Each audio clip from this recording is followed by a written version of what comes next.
Olá, seja bem-vindo ao podcast Graça e Apostolado.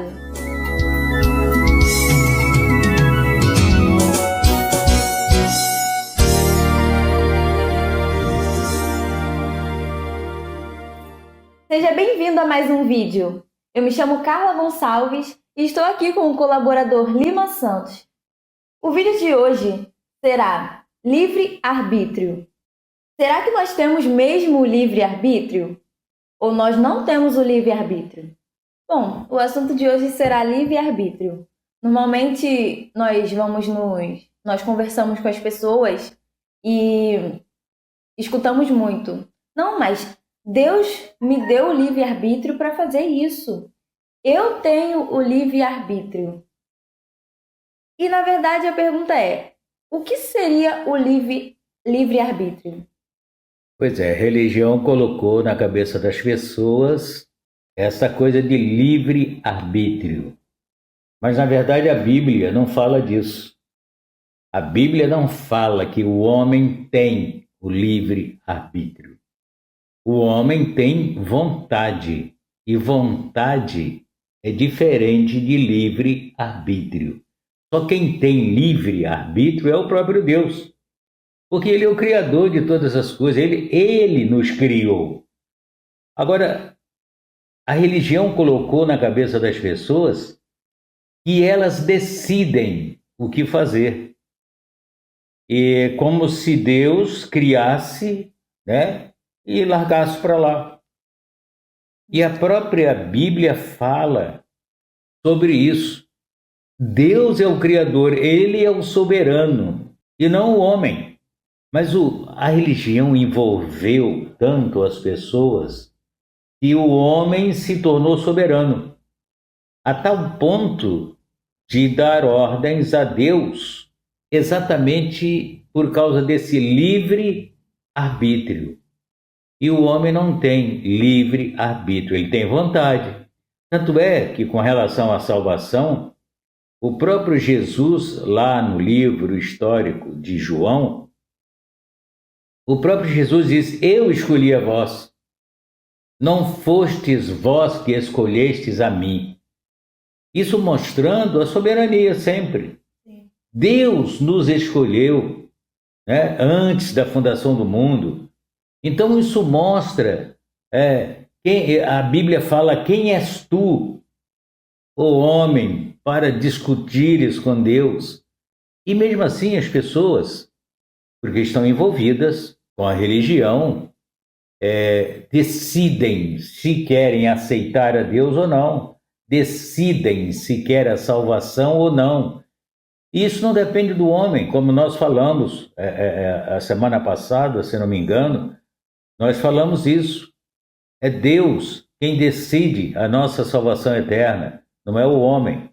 Mas o homem envolvido pela religião como está, ele acha que é soberano, ele dá ordens. Eu tenho escutado aí no rádio, na televisão muitas vezes, é o homem determinando as coisas para Deus. Dizer: eu coloco Deus na parede. Como é que pode alguém ter esse sentimento? Pois é. Né? Como é que pode alguém dizer que pode determinar alguma coisa diante de Deus? Só quem determina as coisas em nossas vidas é o próprio Deus, porque ele é o soberano.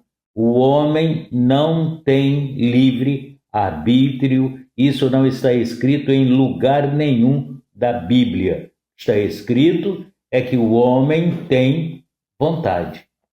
E esta vontade será cumprida se Deus permitir. Então o homem ele não tem livre-arbítrio.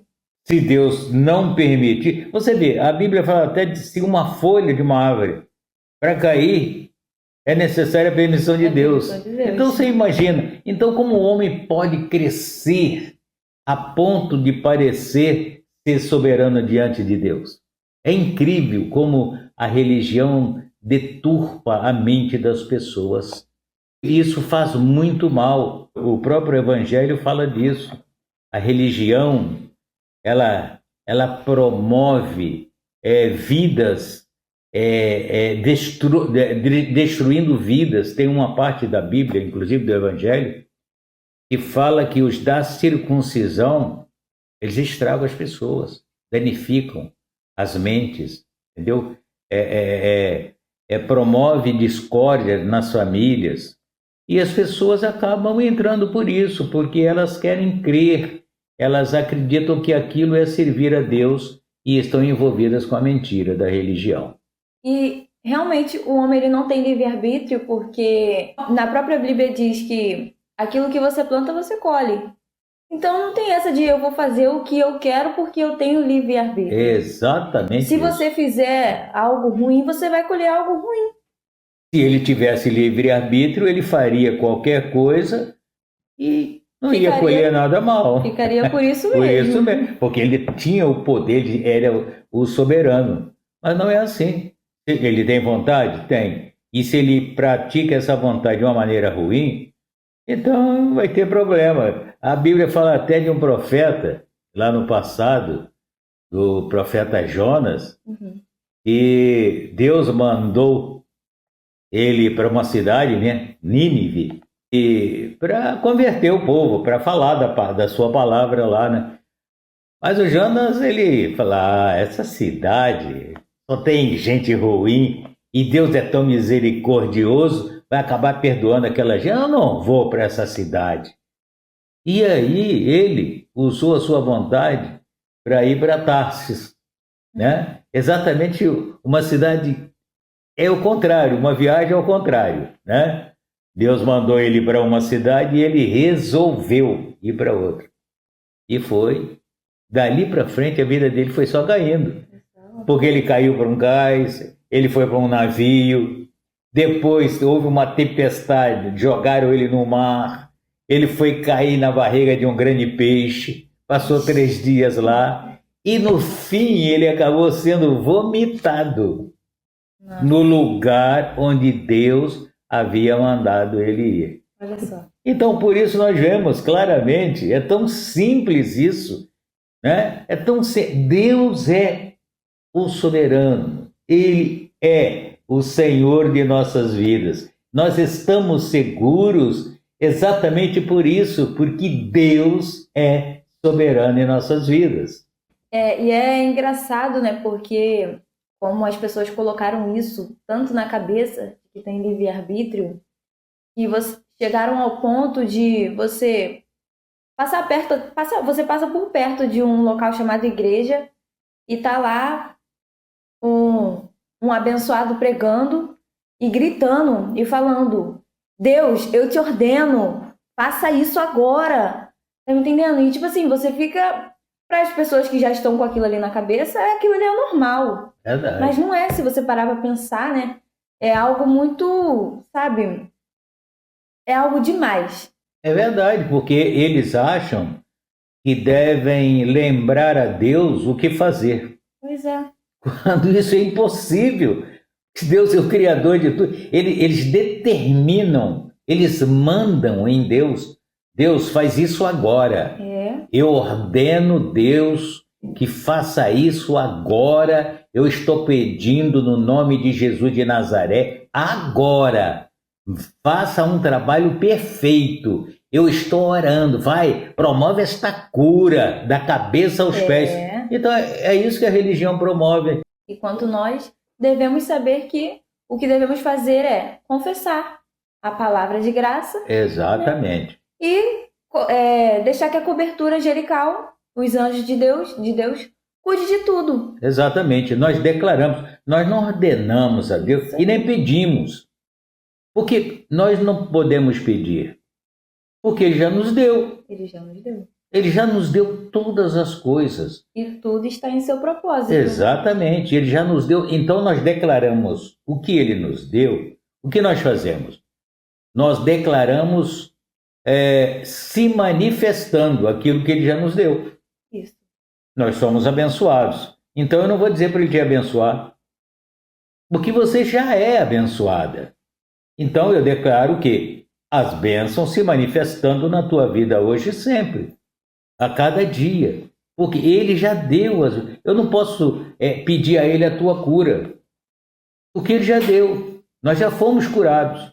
Eu declaro que a cura sendo manifestada. Essa é a diferença daquele que conhece o Evangelho da Graça e daquele que vive debaixo de religiões. É uma diferença e tanta, né? Verdade. Incrível, você muda a forma de viver e isso é bom demais. Verdade. Eu declaro que um dia você possa viver este evangelho, ter esse evangelho aclarado na sua mente, porque a forma de viver é totalmente diferente do que a forma que as pessoas vivem aí fora, né? Filtradas com religião, sabe? As coisas não funcionam assim. Então eu espero muito que esse evangelho fique aclarado na sua mente, fique tudo bem claro. E como eu costumo dizer sempre, deixe suas dúvidas nos comentários do vídeo. Verdade. Procure interar mais com os nossos vídeos, assistir, né? Prestar bem atenção. Eu tenho certeza que isso vai ficar bem claro na sua mente e você vai poder viver uma vida mais tranquila. Tudo no propósito de Deus. Tudo como Ele já predestinou. E o que nós falamos está escrito. Nós não estamos aqui inventando nada. Se você tem dúvidas, faça perguntas. Nós vamos lhe mostrar na Bíblia, no Evangelho, aquilo que Deus quer para nossas vidas hoje. E tudo diante do Evangelho da Graça, das 14 cartas de Paulo. Exato. Tudo está na Bíblia. Então é isso. Espero que você tenha gostado do vídeo. E declaramos você abençoado com todas as bênçãos.